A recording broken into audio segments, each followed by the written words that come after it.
You are listening to Happy Jacks RPG Podcast.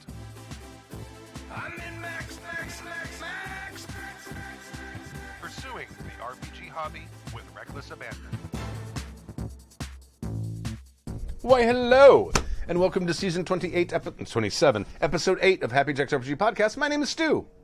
Stork. Bill! No. Keep forgetting to do that, damn it. We did it anyway. Wait, let's go again. Let's try it again. Thank you for joining us. I'll go first. Stork, you go second. Well, you go third. Okay, go. Now, go.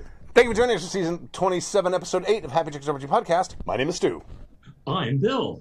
I'm Stork. I'm Mo. Hi, guys. Hey. Seamless. We So did when it. you link the show to your friends, just start there. Okay. All right. In this episode of Happy Jacks RPG Podcast, Eric in New Jersey writes about setting up the mid-game. Tanner sends us an email about metahumans and Lovecraftian horror. John in Idaho asks for some advice on starting his next campaign. But first, if you'd like to email us at happyjacksrpg@gmail.com. That's happyjacksrpg@gmail.com. And if you'd like to watch the show live, go to happyjacks.org/live. That's happyjacks.org/live on Fridays at 7 p.m. Pacific time. Join us. Feel the heat. That's my new catchphrase. What was that song? Feel the heat. It's 80s, right? Somebody did that. It is. It's a thing. Somebody did that. And I do have one announcement. I was sent this by the 1D4Con people. 1D4Con is a small tabletop RPG convention that is normally located in the DC metro area. I'm assuming that's District of Columbia. Like so many other conventions, COVID-19 swept through and destroyed our chance for an in-person convention in 2020. We are trying to run the 2020 convention for a third time. This is 2021. And I checked, this email is not that old. So they're running it in, but they're running it now. We are trying for a third time. However, this time we are trying a virtual one-day charity event through Discord on Saturday, May 15th. The money we raise will go to Extra Life, benefiting the West Virginia University Children's Miracle Hospital. Pre-registration opened on Saturday, April 3rd. Regular badges will be $5, while event coordinator GMs get discounted badges at $2. We have a good selection of awesome events, but we are still looking for more virtual gaming, panels, workshops, and more. We are using tabletop.events to manage the badge and registration and game submissions, but you can also find all of the needed info at the link and links at 1d4con.com. That's 1d4con.com. A percentage of the proceeds will go to server and Discord boosting fees, with the remaining amount going directly to our chosen charity. We will keep none of it. Hope to see you there, whether running events or participating in some. Until then, may you find fun, great games to play. So there you go. And if you have if you run a game convention and you want to plug, we do those for free. Because game conventions are important. Right. We need more of them. We do. I love game conventions so much. Oh man, they're multi-million-dollar enterprises. I don't know how we're just giving that away. They're works of love. They are labors of love. Oh yeah, absolutely. Thank the deities of your choice for game conventions. It is a lot of work. It is if you're at a game convention and you run into a snafu or something, be patient because it's a lot of work and most of those people are volunteers. And be nice, because they're all doing it for you. Yep. Oh yeah. Yep. Yeah, don't be a demandy pants when you go to a game convention, because most of the people that are working there are volunteers anyway. Yeah. That's what I'm saying. It's a labor of love. It is. All right. Setting up the mid-game from Eric in New Jersey. Who would like to read this? Or should I read this? Okay. I'll do it. I'm going to interrupt you in a minute just to kind of, when he gets to, he's going to mention something, and I just kind of want to just clarify it to kind of frame. Okay, make that sound that you make. When we I get will. there. You got it. Thank you. Excellent. Hello to Stu and the Douche Crew Review. Coming right at you. That's right. I remember that. Review. Boy, man, we're old. That's right. With 3 unlikely animals, something in the thing. That's always where my unlikely animals go. Something in the thing. Doug and Ellie, and they began to sing. Yeah. No, it was Mary Jo, I think her name was. Yeah, Mary Jo. Yeah. And was it Charles, the other guy? Freddie, Freddie. Charlie, and Henrietta were the three animals. No, what if you really want to go down the news review rabbit hole, I'm with you. The dude. Who's the dude? The sideburns. Yeah. Doug? Was I thought that it was Doug! I think it might have been Pretty Doug. sure it That was might be Doug. right. I only remember Henrietta. Henrietta Hippo. So yes, nice. it was Doug. Doug and I think it was like Doug Momery or something weird like that. But anyway, but now we're in there. But yes, news review. We haven't even started the email, and people are already pausing the podcast to go look up news review. That's right. Go look at news review. By the way, I don't know if Stu will remember this. I used to have back in the VHS tape. Oh, days, yes, I remember. It's blooper on reel. YouTube. That is on And YouTube. some of them, Oh yeah. on some of them, there was news review bloopers. Yep. And the best ones were the animals just cussing their brains out or talking about stuff. And one was Charlie, who was the owl, right? Was talking with Freddie the Frog, and he's like, oh, it was college experimenting. It's like one dick and you're gay. And it's like we were like, oh, what just happened? What? You're the funny little owl. What? What I know, on freaked me a out is that the kid's people that show. did the voices were also, I guess, in the costumes in order to make that Yeah. work. So Yeah. I don't know. Yeah. Either there that, was some- or they made the bloopers and then decided to go ahead and produce them and put the voiceovers in. Yeah. Yeah, I think they might have been in the costumes. They might have been, Smart. yeah. Right, they might have been doing that, and then maybe they juiced up the voiceover later in the booth or something. But anyway, hey, I'm sure it's on YouTube. If you It made is. it this far through the first literal line of this email, go watch the news review because it's cool. Well, I hope your sanity is not taking too many hits and points over the last year. Any well wishes I can send to your diverse crew, I will, though I don't know what I can do from practically the other coast to help. Just sending us email. This is what helps. Anyway, I am here to ask a serious question. I have started a Savage Worlds fantasy campaign, and I'm trying to get to that part where the major players just make their plans and set them in motion. I believe, Stu, you call this the mid-game. Yes. I have been partially successful in this because there are things going on with the adventurers, dealing with the reactions of the NPCs to what they have done, plus the NPCs have their own agendas that are moving forward. The only thing is, I don't think I set up enough, or at least set it up correctly. It's at least in a suboptimal manner. How do you originally set this up? Do you just give agendas and copy down a couple of names of NPCs? Do you make relationship graphs like they did in Classic World of Darkness, in their Chicago book, for example? Inquiring minds want to know. I want to know. That's pretty much it. Anyway, well wishes to all of you, hosts and listeners. Is there anything an idiot in New Jersey can do for you? Please let me know. Do you need beer? We always need beer. need beer. Yeah. Stay safe, stay sane, stay diverse. Love, Eric from New Jersey. No, You didn't ant me. I didn't. Well, I realized the email's short. I didn't have to ant you. There you go. Because when I don't know, sometime a long time ago, I was pontificating about how sometimes campaigns have phases, and the beginning phase of the game is when the players are still kind of getting used to their characters. The GM is sort of just starting to drop plot hooks. And then at some point, you get to a place where the players have their campaign legs. And then they kind of take over the impetus. They suddenly, instead of them reacting to what the GM's doing, they're now making the plans. It's like, okay, we figured out what's going on. Now we figured out how we need to counter this to deal with the bad guys, or whatever the premise of it is. And that's what I kind of call the mid-game of the campaign. So that's what he's talking about. Yeah, I don't know if I've ever necessarily predeterministically set up a mid-game. I think it's recognizing what the players are doing and where they're going from what you've given them in the early game, and then leaning into where it is they're heading. I know that in the Star Wars campaign I ran, I had a thing that I laid out. It was a very singular focus early on, but it took, maybe 3 or 4 sessions, and it was like, oh, okay, now everybody's really made clear what it is they want to do, right? And I changed a lot of stuff to do that. I'm doing the same thing right now on the Yuma Station run, where basically, I feel like we're maybe one more episode before we're starting to move into the, that early part of the mid game, just Right. because, to your point, Stu, now the players are being more they're leading what they want to have happen. Right. As opposed to just like waiting for me to throw out breadcrumbs and then following one. So they're coming up with their own crazy ideas, which is exactly what you want as a DM.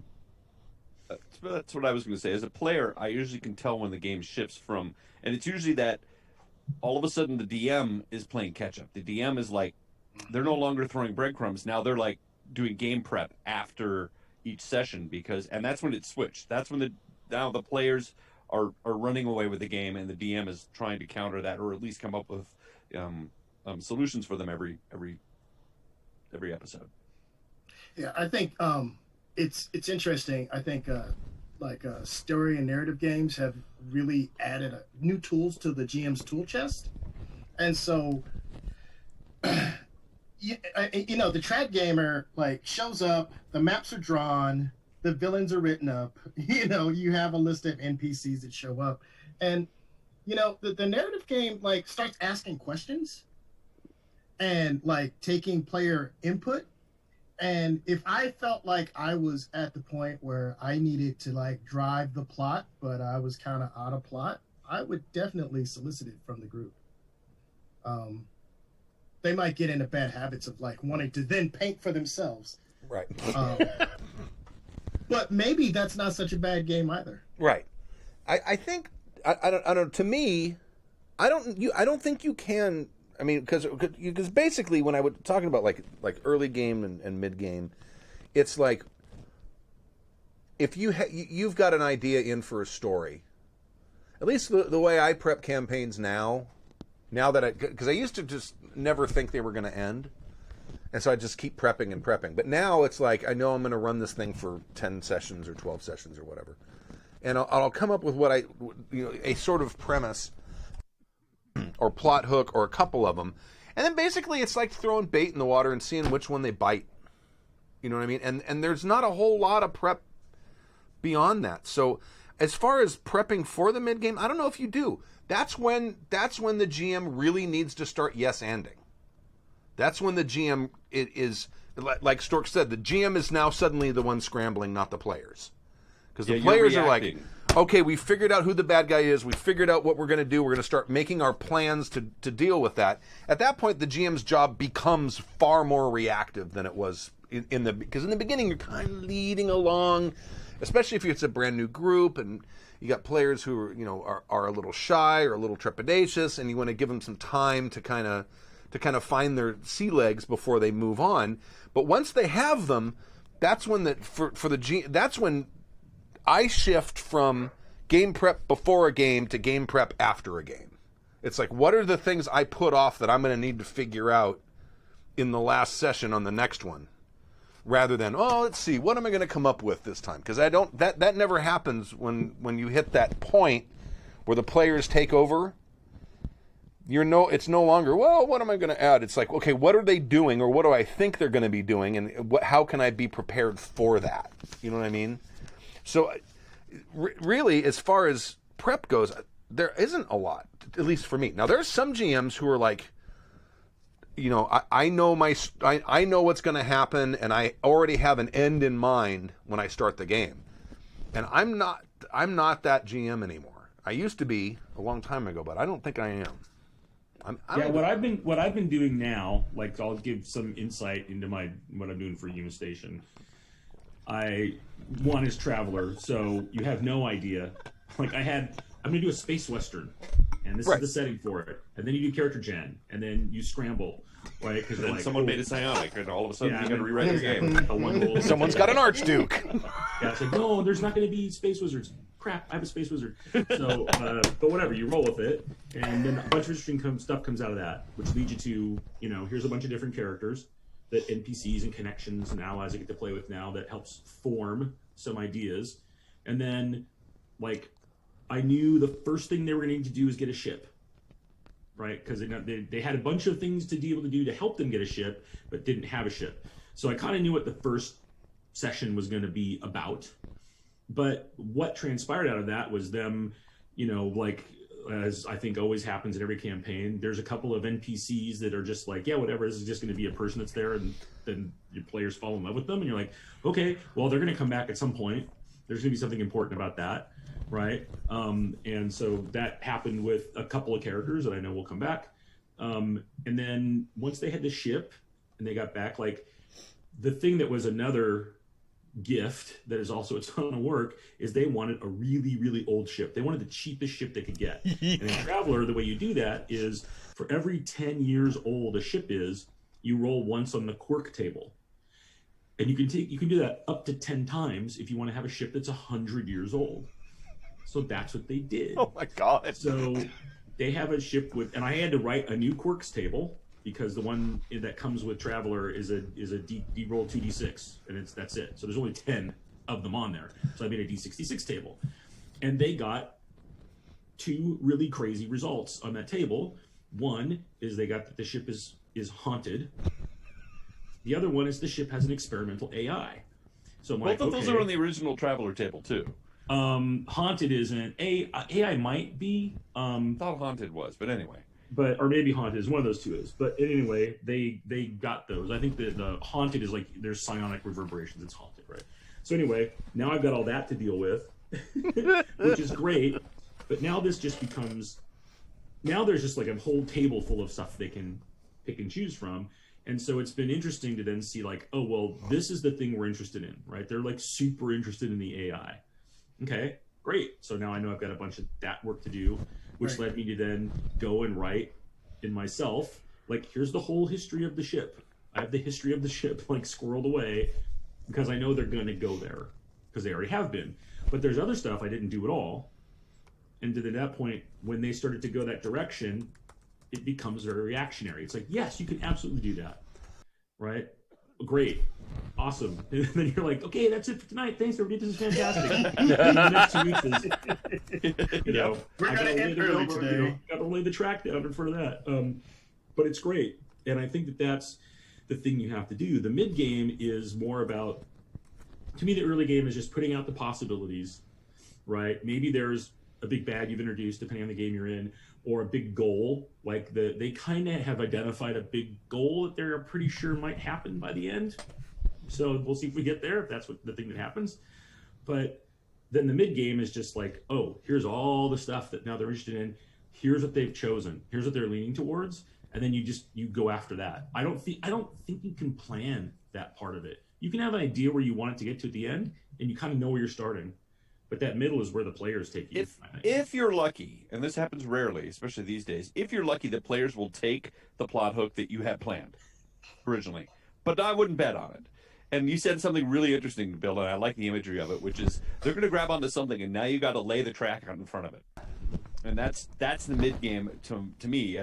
Oftentimes I see Stu and everybody's like, oh, okay, well, goodbye, and then he frantically preps the rest of the week because he's laying the track out for the break garbage. Normally happens immediately after the session because I don't want to forget anything that happened during the session. So after everyone's gone, then I open my laptop up and I'm writing, and usually 3 or 4 paragraphs, just kind of jog my memory and put in what my reactions might be. Which is a very good note because it's true. You think, oh, I'll remember this, and then you don't. Oh, especially me. All right. You don't want to get into that hippie space. I think Stu's right. Just put chum in the water. Yeah. See what they bite. That's always worked really well for me and has made the campaign more interesting. Because, I keep going back to this because it happened, and it ended up becoming a major part of the game was in the World of Darkness game I ran, or the Vampire the Masquerade game I ran, the first one. The party glommed onto a piece of filler information on a fake newspaper I wrote, and it's like, oh, they're interested in this woman who owns the bar because she's too old to own a bar, apparently. Apparently, you can't be 60 and own a bar. And she must be a vampire. Right. Well, she never went out in the nighttime. She was only out in the daytime, and that freaked them out. It really only freaked one of them out, and then he ran with it. We were like, all right, sure, we'll see where this goes. But she ended up becoming a major plot element in the game. Yeah. And a resource and all kinds of things. And it wouldn't have happened. They said so. Yeah, exactly. Yeah, and that's if you don't think you're prepared for the mid game, I would kind of be inclined to say you're doing it right. Because that is none of us are. Because at the end of every session you would have to then prep for the next session because stuff happens that that even though you may have thought, that maybe this will happen, it never really goes that way. No, I mean the closest I get to like general prep is like if I come up with an interesting idea for an NPC or some kind of plot element or something. In my OneNote, I have in every campaign folder I have a plot elements, and I'll go in and I'll write in something like whatever it might be, just an interesting person or something that I can throw in just to kind of throw in a wrench, or if there's a little lag in the action or something, and I want to like bring some more interest back, I can throw a little something in. Mine their backstories for NPCs. Right. You know, to me, one of the big differences between tabletop RPGs and like video game RPGs, right, is that because we're real people doing it, there's so much that you can leave unscripted until you need it, right? And then it becomes very personalized to the players. So when they start expressing interest in a place or an idea or a person or whatever it is, suddenly you can make that the focus, right? Unlike, like, that's super hard to know where that's going to happen in a video game, right? Typically you're like, I'm going to lay out as much as I kind of can, and players are going to kind of get funneled via quests and side quests to get to my ending, right? But, you know, like the example I always think of from the Star Wars game was that was initially predominantly, you know, it was all about Dave's Sith character finding, you know, his master, and that we got to, but there became this massive focus on a throwaway character, which was Kier Starfall, and he was just this like, there's gonna be a pilot sitting at the table with this Jedi who I'm sure you're gonna be super focused on. 10 minutes later, the Jedi's dead, and everybody's like, oh, who's this guy? And I was like, oh my god. And he became this major character, like, that with his motivation suddenly really mattered, and, like, you know, culminating in this big intensive Dave's drilling into his brain with his Sith powers. He's lying. He's like, I'm just this guy trying to make it, and like, yeah, it's true. That's just what he's doing, you know. And then once every ship got stolen, right? And then it was like once Rob's ship got stolen, it turned into like, oh, you guys met him again, and he was like, well, I could fly you guys around if you want. And Dave's like, no, I know this guy's evil and terrible. We have to destroy him. And we're like, he's just happy to fly you around too, man. He's just trying to make some money. It's all good, you know. And he was nothing more than a name. No, he wasn't. Yeah, he was just, and he wasn't even like a predetermined name. It was like, who's this pilot? What's his name? I go to my like NPC, and I always have a list. Like right now, I just have a list of he, him names, she, her names, they, them names, and because potentially androids are a thing, I have an android list too, right? And then, or a naming convention for androids.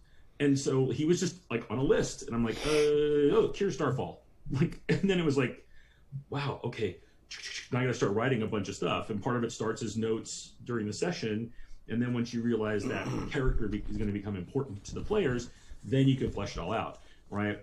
To me, the upside of doing that in real time and following you where the players take you is that should feel like the character to the players should feel like, oh yeah, we uncovered a thing, right? Yeah, right. Yeah, we figured a thing out because it became a thing. So I made a thing for you to figure out. Of course I did. That's what you want to do. You know, you're not like describing a door and all of its intricacy that they never walked through. Right. Yeah, but if you go like, oh, there's a door. What's a door look like? Okay, well, the door looks like this. I don't know. I think there's something special about this door. You're like, oh, I guess there's something special about the door. And you start making something special about the door. And this door is Kier Starfall. Here's the key, though. Neither of you guys let on that this wasn't important. Both of you guys just yes-anded, and we're like, of course. Yeah. And then only later we realized that Kier Starfall was a name. I pulled up a list. I guess we're supposed to go for it, or Stu's our famous story about the bear. It was like, it was just a byline to fill up space. You weren't supposed to go after the bear. Yeah, that filler copy in those newspapers that changes the course of games. I think maybe this is the difference in how I think about it now. Is it's less in my head anymore. You weren't supposed to. It's like, oh, I didn't know you would. Right. Like, you go after whatever you want to go after. This is your game. I'm just here to try to like create some interesting complications and maybe be entertaining during the process, right? So anymore, I'm just like, oh, I'm gonna put stuff out there, and wherever you want to go is where I'm gonna try to like help you get to, and hopefully it's entertaining. Like they've made in Human Station, they've made the AI a big deal, so that's led me to do a lot of work for that, you know, including like not only writing stuff, but like, so I went and got here. Now I'll have it on. So if people haven't watched it, right? So the AI has voices. So there's when I'm talking to them as the GM, and then I can switch over to Ursula and say, "How can I help you?" and then they've met another AI, which is Xanthus, right? So like I've actually now had to put voice changer software on my system, so when they want to talk, because I'm like, I want it to be really distinctly different, Right. Yeah. right? But that wasn't like the plan when I started. That This was game- where they took me. And This game's gonna fall apart when you guys meet in person. That's right. That's what I thought. See, but that's the thing, right? I think as we've all been for the last, to talk to a little bit of what Eric talked about in this email, right? Like, hope you're not taking too many sanity point hits during this year. It's like we've all had to learn how to play Exactly. differently. Dance. And so, yeah, and it's like, well, maybe there's a way we can use it to our advantage. What's something I could do here digitally that I wouldn't be able to do as well in person? And using goofy voice changer software is one of them. Right. And it's all because they took me there. Exactly. Players. Yeah. Players. All right. Well, anything else? We're good?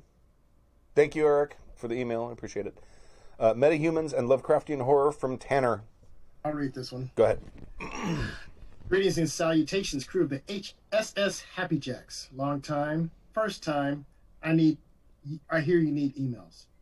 I'm in the process of planning a sci-fi campaign using Savage Worlds. It will be mixing the settings of Nova Praxis and Nemesis.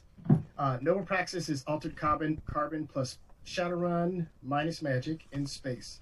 Nemesis is Space Marines versus Mythos monsters in space. In NP Nova Praxis, the PCs are basically playing people that had their brains replaced with a nanomachine duplicate that functions the same way. This is called apotheosis. The upside is that when your meat suit dies, you can transfer your consciousness to another meat suit or even a robot body. My question is this: how would Mythos being affect a person that is basically a robot? Physical attacks are not a problem. I can even see sanity loss, etc., working the same. Would you have the mind control powers work on apotheosis individuals?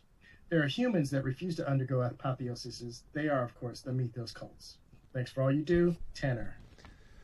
Starting my next campaign. Oh, sorry. Okay.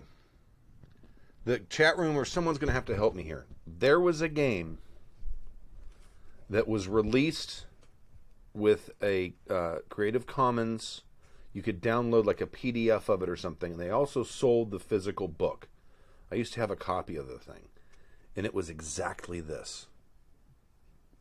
It wasn't for Savage Worlds. It was its own standalone game, and I can't for the life of me remember the name of this game. It was, but it was a metahuman game, but it had like a sort of a Lovecraftian over. No, it wasn't Stars Without Numbers. This is. It wasn't a PBTA game. That's Eric Odd in the chat room. God, I can't remember the name of it. It wasn't Cthulhu Tech, was it? It might have Where been. That might have been Cthulhu Tech. Where where Cthulhu meets people with giant tech suits. Yeah, but they were still metahumans because you put your consciousness inside this giant mech that would go out and Cthulhu fight. Tech, yeah. That might have been Cthulhu Tech. Which Frey back in the day, and He Kimmy ran it at the I con. think at our very first Yeah. con. But Altered Carbon is an interesting show too, by the way, which is and it basically is that whole you can transfer your consciousness between different bodies kind of stuff. So I'm trying to infer if he's talking about how would psionics affect this sort of nanomachine brain they have, and vice versa, I guess. How would your person deal with a giant Cthulhu mythos creature from space? And I'm not sure I really have an answer for that. That's kind of like, that's up to you. It's your world, right? Does psionics work on machines? I don't know, how is psionics? Do you have to work out the science of science? Or the psionics Okay. so you can see if it affects things? I've been listening to podcasts about philosophers talking about the perceptions of reality and how the materialistic construct of reality may be just what our primitive brains are capable of understanding, and that the analogy that they had is, it's like if you're flying in an airplane,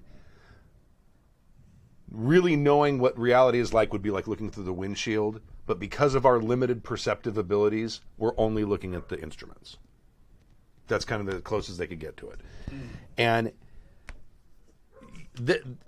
to me, this wouldn't even necessarily be a problem. You could always say, okay, yeah, they have sort of digitized your mind and put it inside of a computer, but maybe there's another aspect of it that came along with it that doesn't exist in regular space-time.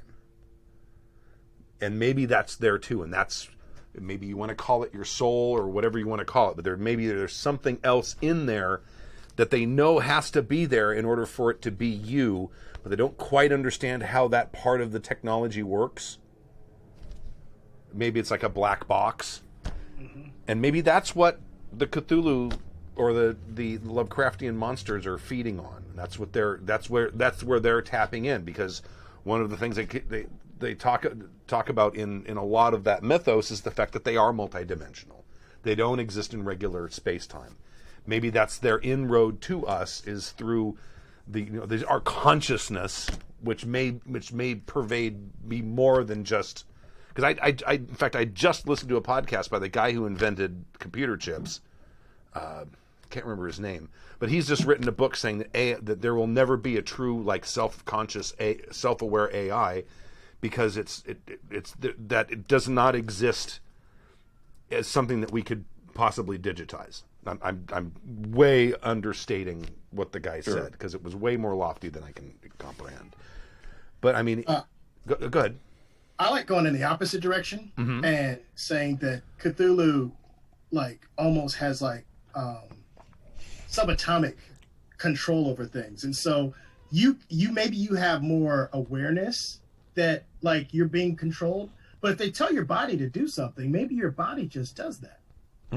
Yeah, well, that's a good point. Yeah, and so it could absolutely be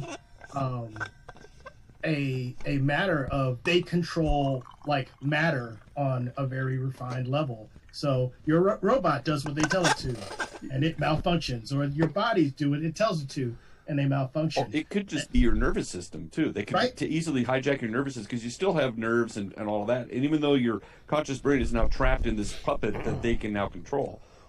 Or I maybe really like the idea, and they didn't say this, but I really like the idea that you could not succumb to Cthulhu's tricks the way that ancient man did, or people who refuse the apotheosis, and maybe they have, like, these dreams that are kind of very mushroomy and fantastic, but you see Cthulhu for what it is, and maybe your character, you can explain Cthulhu in a way that it's just the vastness they can't comprehend. It's not fun. It's just looking at a brick wall. Well, how big would this wall have to be, though? Oh, it's big. Yeah, you could even, in terms of because we're getting into sort of Matrix territory, even in terms of, like, you can see the code, but that other people can't. They just see the world, but you can sort of see some of the code and the strings behind it that are, and you may or may not be able to always affect the code, but you know what it is, and you know that it's there. Because even people, unlike, there were people that worked with Neo that couldn't affect the code as well as he could, so they still had limits to what they could do, even though they knew that they were working in a construct. Right. So all of these things are possible. And if they have the capability to affect, I'm talking about the Cthulhu monsters, if they have the ability to affect reality on a quantum level, that means that, like, even the computer chips that make up where your brain is being stored don't work predictably anymore. I mean, it seems that there's several different ways you can, I think, approach that kind of, having a similar kind of game, because the whole point of a Cthulhu game is it's a disempowerment fantasy, right? You are way over your pay grade when it comes to what you're dealing with. And I mean, there was another game someone mentioned, Eclipse Phase. Might have been. I don't specifically remember Lovecraftian monsters in that, but maybe that's the other one I'm thinking of. But I mean, if you want to run it as a horror game, I think you just have to kind of tweak what the monsters are capable of doing a little bit, which is real easy to do in Savage Worlds anyway, I think. And that's a legit question. Do you want to run it as a horror game, or is it more Hellboy? Right. You know, which has Lovecraftian monsters, but, you know, you have a chance. Right. Hellboy, the first Hellboy movie especially is a love letter to Lovecraft. I mean, it's very Cthulhu. You know, one thing that's interesting, Mo, that you said talking about the Matrix, right, and that how that all came up is the fact that, maybe think about that, is if you were to kind of map this to the Matrix as a way of viewing it, like all the people that don't know what's happening, right, are all your normal people, your mythos cultists. They're true believers in the reality that's presented to them. But characters, the PCs or any characters who have gone through the Apotheos, or pronounce it, right, they're like Neo and Morpheus. Like, they know it's there, but they also then have to fight against it, and they can be controlled, right? Mm-hmm. Like, you had to be super strong not to be controlled. Even when they've got, remember the scene where like Morpheus is in the chair and he's like really using everything he has to fight not being subsumed, right, by one of the agents, right? And you could see where like lesser, right, or could even be influenced, right? There was the one guy who was the traitor. Yeah, right? Just give me a like, stake. He obviously had been influenced by them and turned by them, and they, as opposed to mind controlling, were like, you understand the reality, we're going to present you an alternative path to become one of our followers, right? So it still has all that insidious connectivity, right? It's just letting you see what, if you knew what the reality was, but I think that's a really cool different take on a mythos Cthulhuian type thing. You can even toss in a little "they live" in there, which is, you know, only the PCs are allowed to see the people pulling the strings, and everybody else is still, if they don't, unless they don't understand or don't see or they don't know what's really going on. Anytime you can use the "they live" trope, you should. Right. Scrolls, you know, it's the same thing. It's shapeshifter. Only certain people know who they are, can see them. You know, yeah, that's a classic. There was another one that came out, another movie that came out around the same time as The Matrix, I think, called Dark City. Yeah, Dark City. And it was similar to The Matrix, but it had more of a there's somebody living amongst us kind of vibe to it. And then, you know, when you go to sleep at night, the world changes, but you guys don't remember it. Only I remember it, you know. And that's another way to kind of go with it, you know, which is there's definitely people pulling the strings. I'm not sure how they're doing it, but I know that they're doing it, or we, the players, know they're doing it, and nobody else does. And it can still keep it like, we don't know how, we don't know why, but we can. It still affects us because I wake up in the morning and everything's different, but I know it's different and nobody else does. Aha. Very cool. A couple things from the chat room here. James V said that they have a Cthulhu Tech version 2, The Shadow War, and it's an open beta. It's free, so you can check it out. So that may provide some possible other approaches as well. I didn't realize that game was still cranking around. And the other thing is, Erica Odd wants to know what your voice changer software you're using. I am using Voxel Voice Changer. There's a ton of them out there. That's just the one that I tried that I liked. I think I got it like on a 2 or 3 week free trial, and then I just bought it because it wasn't that expensive. But there's a ton of them out there. It's really, what they end up being is they give you a whole list of different voices you can do. You can play with them. This one I like because it let me do key bindings. So I can just sit there and I have like different keys set up, and I can sit there while I'm playing and switch back and forth quickly between the different AIs and my voice as GM.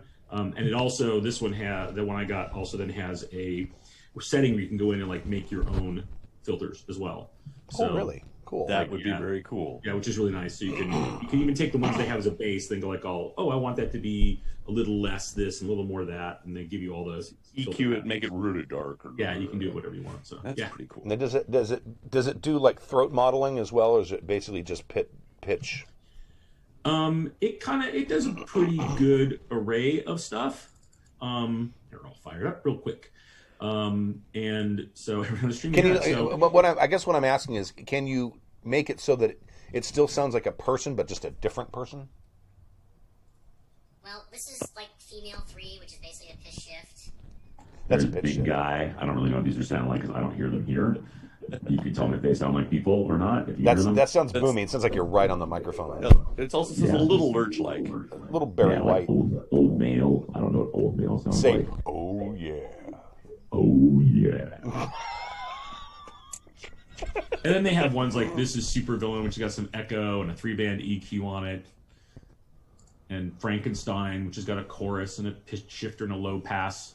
Fire bad. Fire bad. Yeah, they've got a ton of different. Basically, you can go in and all kinds of EQ stuff to play with. So you could really make your own. I think you could shift it to where you still sounded like a person. Okay. Right, just because you're just doing like pitch shifting and modulating and EQ changing. I concerned myself a little less with that because I was like, I know these are going to be AIs, so I want them to sound that way. Though I have thought about potentially as the AI matures, I could go in and then like have one that still sounds like that AI because I'm using all the same basic stuff, but I'm lowering down the like filter pass and upping, so it feels a little more human, more and less robotic. Yeah, so I could shift that up but that's. We'll see. I have to finally set a bunch of free time to do that. Maybe. I don't know. Yep. Someone's asking about the podcast I was talking about. The podcast is not specifically a philosophy podcast. It's actually more of a medical podcast. It's called Z Dog with 2 G's MD. But he ends up getting these people on who, like the guy who invented computer chips has now written a book about philosophy and reality, and I just ordered it to read it. And then he had another guy on who, both of these guys are computer scientists, and they have doctorates in it. That guy also had a doctorate in philosophy, and he was the guy who was talking about whether he referred to as materialism, which is that the universe is made up of stuff that we can't quite understand because it's some sort of subatomic thing that we can't observe because of the quantum, that stuff that I can barely talk about or understand. And I just ordered his book as well because I want to try to understand it because that guy was fascinating to me. Anyway. Yeah, I was just reading an article on one of my feeds today about there's a 50-50 chance that we are living in a simulation.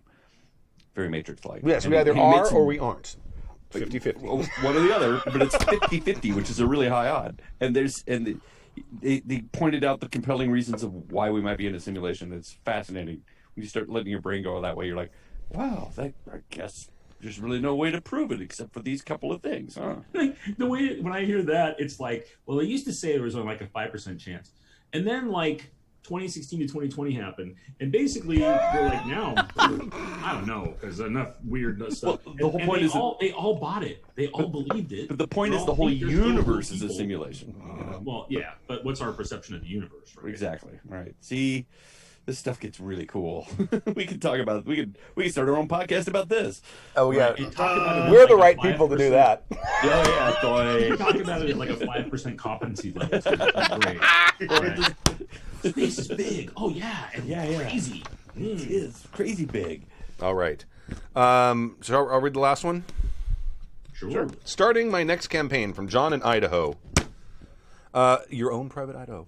Hello, ladies and gentlemen. First, I want to follow up on a previous email. This is the guy who gave the players a dragon egg. We remember this. I think Yes. Bill was here for this. I listened to that one. That's a great one. I had let the players obtain a dragon egg at an inn/brothel. Of course, I took your advice to heart and allowed the egg to hatch, producing the cutest little black dragon they had ever seen. She soon became the team's mascot, and several hijinks ensued. Unfortunately, my enthusiasm for this particular campaign seems to be waning, so I have decided to bring it to an end before I get DM burnout. My idea is to have the big bad evil guy An insane wizard bent on revenge, burned down the inn, and the dragonling nap the dragon. Nap. Instead of kidnap the dragon. Read-throughs to get that word, by the way, when I was reading it. to raise as a tool for vengeance. Hopefully, that will be sufficient to send the players into enough of a tizzy to go take out Maldrax. Yes, I know. Sorry, I don't. Who's Maldrax? Is that a reference? That must be the evil wizard. It's very Dickensian in that it's Mal, evil, Drax, dragon. Okay. For my next game, I'm making the bad guys, quote unquote, be the shop owners, tavern keeps, etc. Sick of their places of business being destroyed and stolen from by adventurers, they form a coalition to get rid of the threat. By sending the parties on near impossible quests, the adventurers are rapidly dwindling.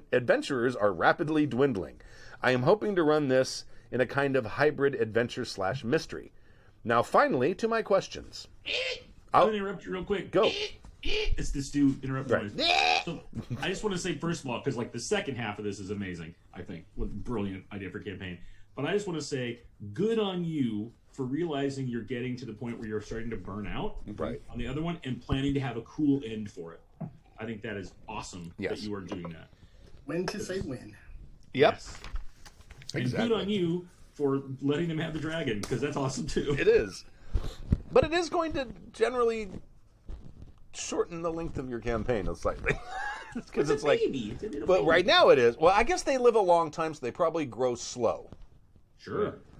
I guess while we're paused, so you're going to have to be very careful about how you pull off this dragon napping, because you don't want to kill animals or children in anything, and if you are taking away their pet dragon, you got to make sure that it doesn't get accidentally killed. You got to make sure that it's not going to get hurt, because I don't know. Have you watched The Mandalorian?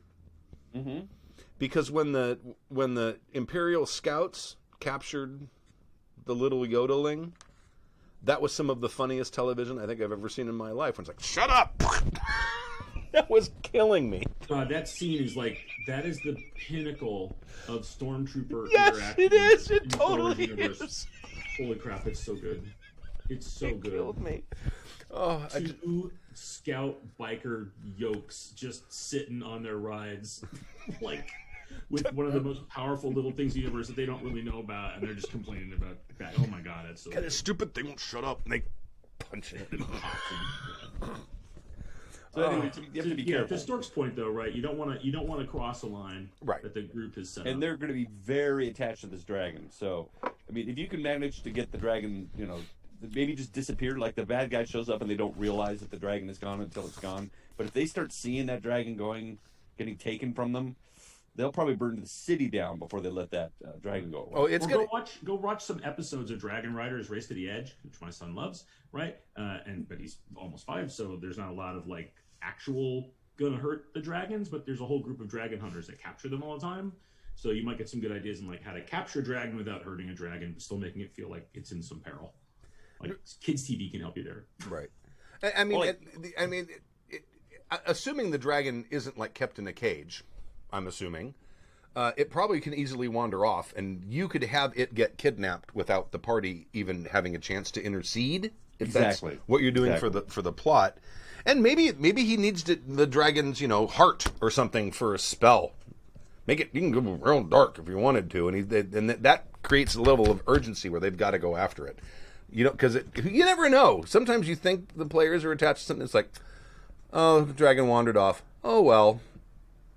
But if they're higher, Stork's right. If they're higher than 7th level, you don't want this to be an incident. Right.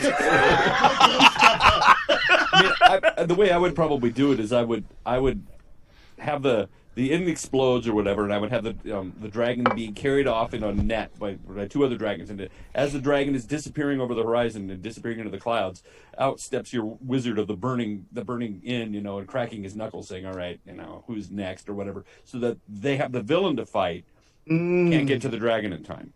So the dragon is gone now, safely, and now you have a big bad to face off with. Yeah, that's a good. Yeah, there you go. All right, I'm going to go on to his questions. Yep. Number 1, I would really like to run the game in Savage Worlds, but my players have only played D&D. I am concerned about switching. Is there any advice to make the transition go smoothly? Dork. Well, I'm only going to refer to Stu's game where he switched systems 3 times and it didn't go smoothly. Well, he's not switching systems in the middle of a game. They That's true. almost always play D&D, and he wants to try Savage Worlds. Savage Worlds is great, but if these are all players that have never played it before, and so I would give them a couple of options. I would ask them if anybody wants to make a character. Well, we can work our way through it. If you guys don't want to, I have these templates set up that you can name. We can discuss what a blaster is. We can discuss what, however they're set up, and we can sort of tweak them. Or I can make characters for you, and then you guys can experience. But I would give them those options and work it out. And maybe you come up with a hybrid of it. Like I said, perhaps you come up with some templates for them, and then they can help and work the way like how the powers work, and this is why I chose that power for this. And that way they can understand how characters are made without having to spend a lot of time going through the book. Because if you're going to do it, everybody's going to need a book. Because I think we had this with your GURPS game. The nice thing is the book is cheap. It is very cheap. It's $10. You can get the paperback version of the Deluxe Explorers Edition for $10. But for every power you buy, you need to read it. It's like so. If Right? you buy the Everyone blast really power, does need a copy. If you buy a bolt, you need to understand the parameters of that bolt power and how to how the point buy works in there. Right. And it's not hard. It's just that everybody needs it. Yeah. And my direct answer to you on is there any advice to make the transition go smoothly? No, there isn't. The players are either going to take to the game or they're not. I remember it very early on we're talking very early seasons, probably season 5 or 6 of this podcast. Someone wrote in, and they had a group of people who'd always played D&D, and one of the players, this person wanted to try playing Savage Worlds. Brought out Savage Worlds, and the person who usually DM'd the D&D game was one of the most reluctant person at the table, and said, this game is just a gimmick so that players get to use all the different dice. You remember that? I remember that comment very well. Right, and I'm like, well, D&D is the one that came with using all the dice, so whatever. But, I mean, they're either good. You never know. I mean, if you can expose them to it and get them to try it, they may love it, because Savage World has a rabid fan base, because a lot of people really take to that game, and it's very easy to learn. It's super compact, and it's extremely flexible. It's a really solid role-playing game, and you might end up having some fans of the system come out of that campaign. Then again, they might go, I don't like to learn new things. I've just spent the last decade memorizing all of the rules, so I know how to screw you over in That's D&D. exactly right. That's when people hate to change the games. It's like, but now I can't fuck with you. I don't know what's going on. Right. I'm your toy because I don't know how to use the system to my advantage.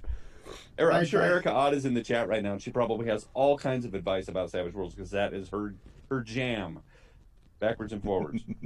My advice is let them know it's going to be a short 6-session run. Yeah, there you go. And, like, you're not taking away their toy. You just want to try a different toy. Their toy is still there. We can come back and play that toy. And if they like it, it may go further than 6 sessions, but you're not threatening their identity. He also talks about leveling and experience as well. And Savage Worlds is basically a point-buy system, so... Yeah. Have we gotten to that question yet? Oh, I'm sorry. I thought you were done. No, there's We're done with 4 one. more Oh my God, questions. move on to 2. There's Good 4 Lord. more questions. Oops. I said Go ahead, good day. Number 2. I have read the Savage Worlds rule book, and I feel have a pretty decent grasp on the rules, but am wondering how leveling and loot feel, quote unquote. That seems to be one of the things D&D does well, giving the players a sense of progression and power. It's been a long time since I played Savage Worlds, and I don't remember. Do I have a copy of the book right here? I don't want to read it to you on the show, but I don't recall it That's feeling. somebody else's copy there, don't you? Oh, I do. I still do. I haven't mailed that yet. I still have. From what I recall, because I don't think we've ever played. I've played a Savage Worlds game for a long period of time. The closest we came was Dave's Riffs Savage Worlds game. And I don't think we leveled up very much. But I mean, it doesn't. It's not like there. I wouldn't say that there's power creep in Savage Worlds the way there is in D&D. There certainly is character advancement, but it's not part of the. It's not. Character advancement and power creep and harder and harder monsters is baked into the DNA of D&D. That doesn't seem like the case to me with Savage Worlds. Starting characters can possibly kill very powerful creatures in the book. It's possible. It's nearly impossible in D&D. Right. You know, because you've got these things with auras that do damage and all kinds of stuff like that. And I don't recall anything like that being in Savage Worlds. As far as loot goes, I kind of have the same sense about that. I think I played Savage Worlds like twice, and I believe it's kind of like Champions, that like you add a thing to your character with your experience, right? So like, I think the big thing is, if this is a fantasy game you're running, be careful. You're not going to sell Savage Worlds playing something that is very D&D-ish. Yeah. You should go play a Savage Worlds game in Savage Worlds. Not that you can't play fantasy, but like it needs to be different in dimension and tone. The way experience is handled in Savage Worlds, it's similar to GURPS, because again, it's a point by it. So you can either level up an aspect of your power. Say you have blast, you can make it do more damage, or you can level up one of your characteristics, which changes the dice you have, because you can go from a D6 to a D8 if you add enough points and stuff into it. So there's a couple of ways to do it, but if people that are used to D&D, where they open up a chest and get a bunch of loot and a vorpal sword and everybody rolls, it may be a little disappointing when they get 4 points to do with whatever they want with at the end of an episode. You're like, what do I do with these 4 points? Yeah, because you get points at the end of every session, right? Yeah. I think so. I don't. Yeah, once you get to a certain amount of points, you're like, oh, now I can spend these on something, right? But they're gonna be a little disappointed when they're like, well, where's my vorpal sword? Well, yeah, I mean I would say the loot progression isn't as good unless you shoot someone in cool armor, and right? Because that's kind of built into the same power creep too in D&D. No, I agree. Like the big thing about D&D is you hit these like milestones really regularly that are like, I got the second one, oh, 3rd level, now my character, this stuff in my character. Hey, I got this cool magic item. Like there's that coming in, and GURPS is more of that slow burn, right? Almost where you get to like, you will get to a milestone point where you're like, I can now, I'm going up to another level of experience, which unlocks different kinds of stuff I can get. But it's like more the slow burn rather than like kind of the chunky stuff you get.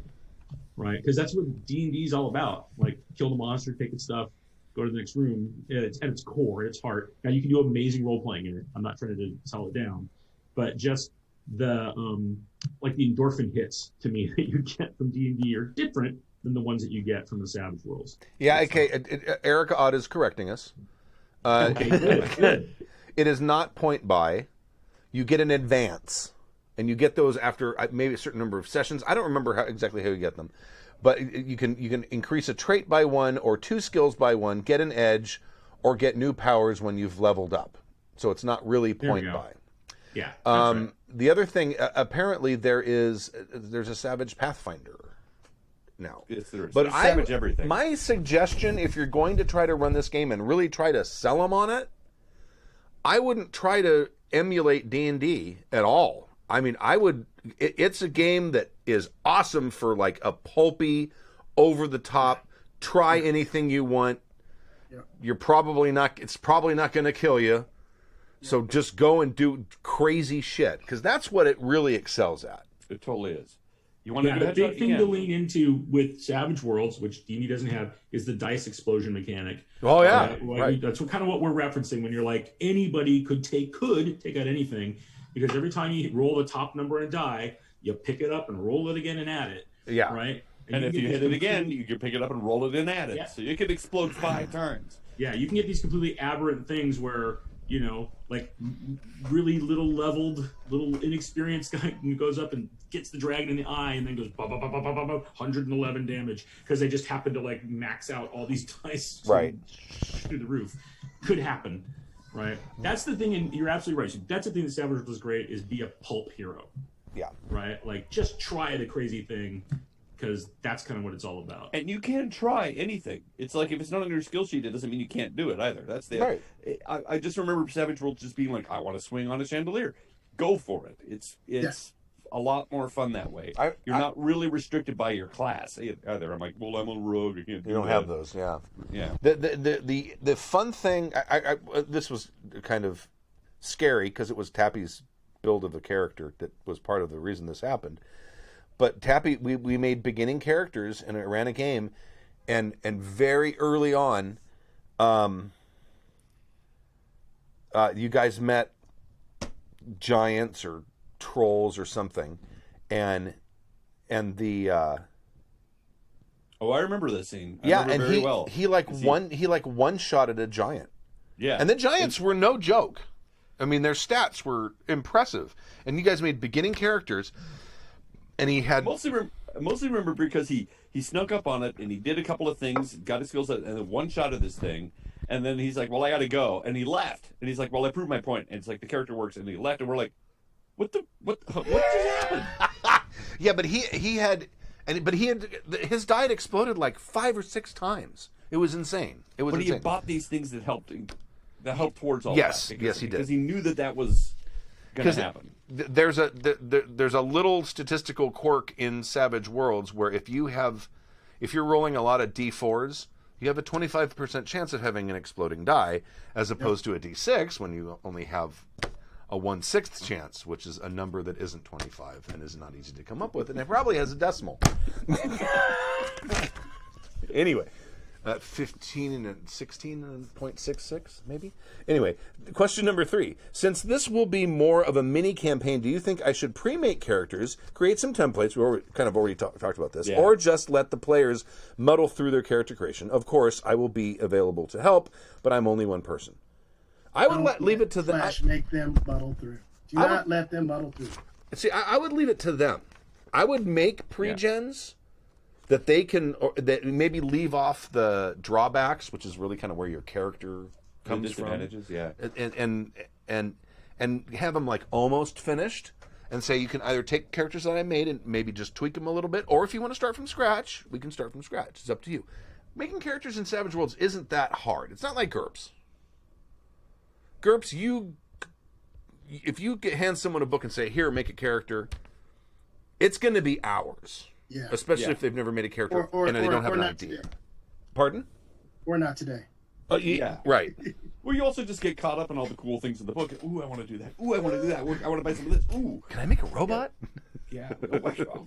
Suddenly your character choices change 4 times while you're making it. It's and Savage Worlds kind of has the same thing. You know, it's like, I want to do a thing, and you start to look through the book and you see these other cool things that you can do. So it's I don't know. Like I said, I would make a hybrid of it. I would have the characters ready in case. I'd make some rough templates that just, it's like, here's maybe an archer, maybe a wizard, they do distance stuff, ideas, and we can pick some and tweak the powers from there, or just, everybody sits down, everybody has a book, and create it on your own. But I would have all 3 available for your players, like Stu was saying. Right. Okay. I would just totally change the genre of the game. Yeah. Because I think as long as you have a fantasy game, compare it with D&D, people are going to want to do the things that they know they can do, and they're going to constantly be frustrated and not care about the things they can do. Right. They're just going to be frustrated. That's a very, very good point. You're going to get stuck. Yeah. They're going to get stuck in this mindset, like, it's a fantasy game, so this is the way fantasy is played. Comparison is the enemy of joy. Eric is also bringing up another good point. Says that a friend of hers had trouble being accustomed to D&D. He was overwhelmed by the classless Savage World system because there was choice overload. That's a real possibility too. It is a real possibility. I mean, sometimes you have a character that has very limited parameters, and you have a lot of fun sort of playing around within those parameters. But if you have a character that can do anything, suddenly you can't do anything. It's what is that? The Jack of all trades conundrum, which is you're was it skilled at many but master of none? Right. And yeah, Jack of all trades and master of none. yeah. Finally, I am trying to find a way to end the game in a satisfying way. It would be difficult, if not impossible, to kill all of the shopkeepers involved, but just disbanded the coalition doesn't seem like it would be very satisfactory. Thank you for your insights, John, some dude from Idaho.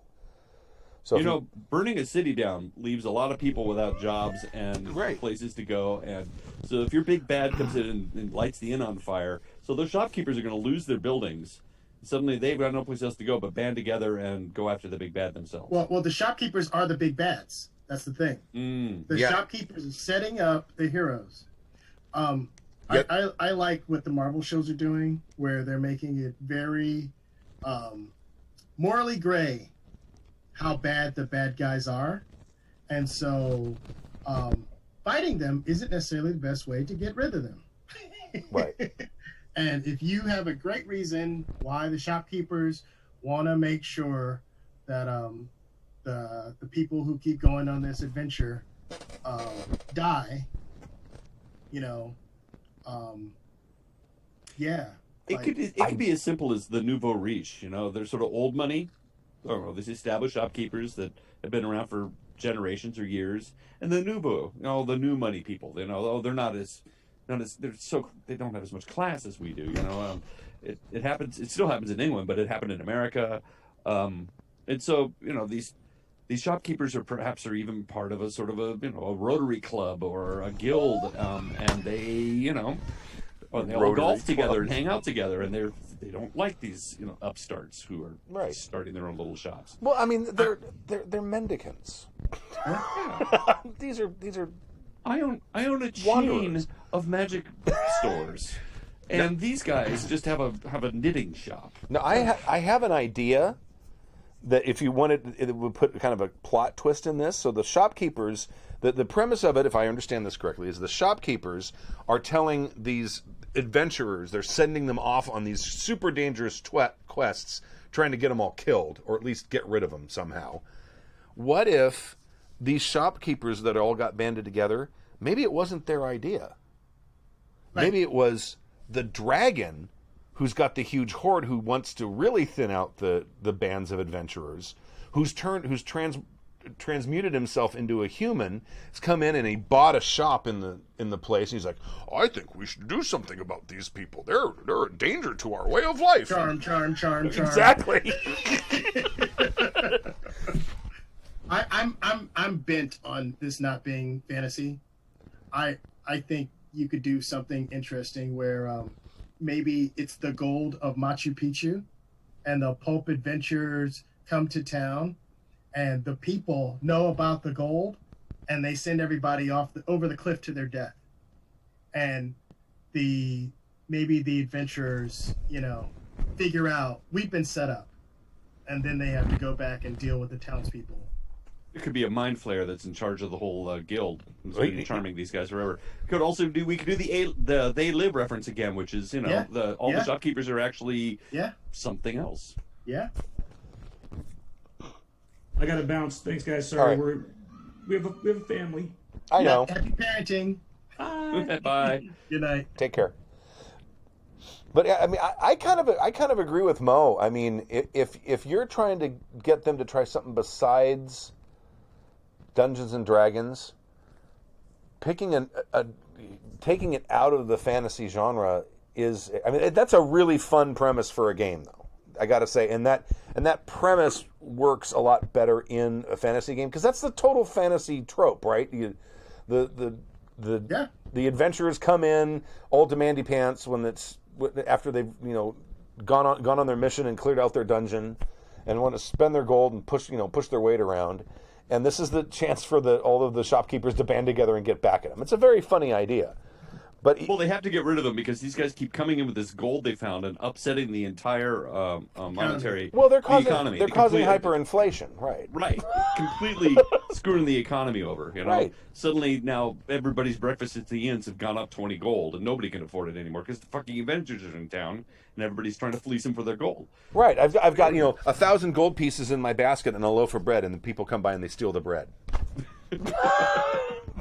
But I think if you're going to keep it in fantasy, keep it D&D. Because when you try to build that mind flayer in Savage Worlds, everybody's just going to nitpick all the things that happen wrong. Yeah. You also, as a player, having done this kind of a bit, you have a really hard time. Even I have a really hard time not thinking in those classes and not thinking in D&D terms, because we're so ingrained in that fantasy world that it's really hard to like. Oh right, I'm not actually playing D&D. I'm playing Savage Worlds. Right. Oh, right.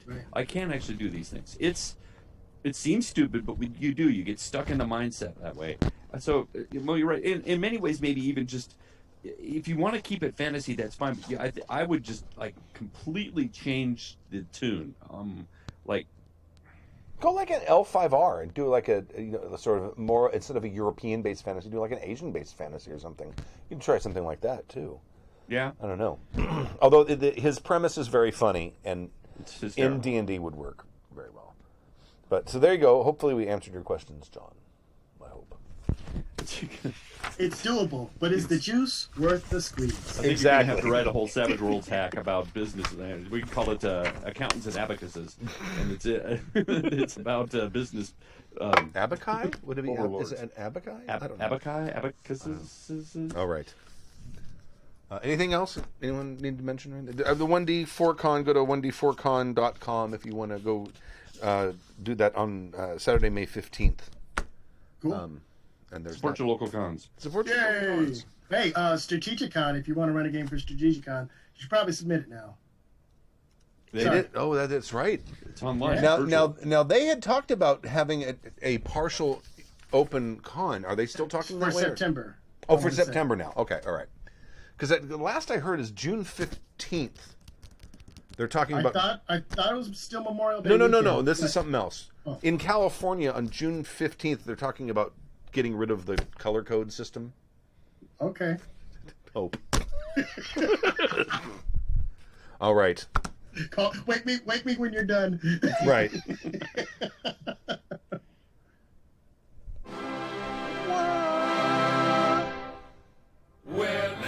Thank you for joining us for season 27, episode 8 of Happy Jacks RPG Podcast. My name is Stu. I'm Stork. I'm Mo. Bill left. And Bill had to go. And thank you very much. We'll see you next week, 7 p.m. Pacific time, happyjacksrogue.live. Until then, stay safe, and we will see you later. Bye. Happy gaming. From Michigan to Australia and maybe East Timor, be it red, sword, exalted, girls or dungeons and dragons, hero, pathfinder, fate or savage lands, evil plots will be usurping, though we could do with less burping. Happy Jack's podcast will be douchebags on. The preceding program has been a presentation of the Angry Folk Media Empire.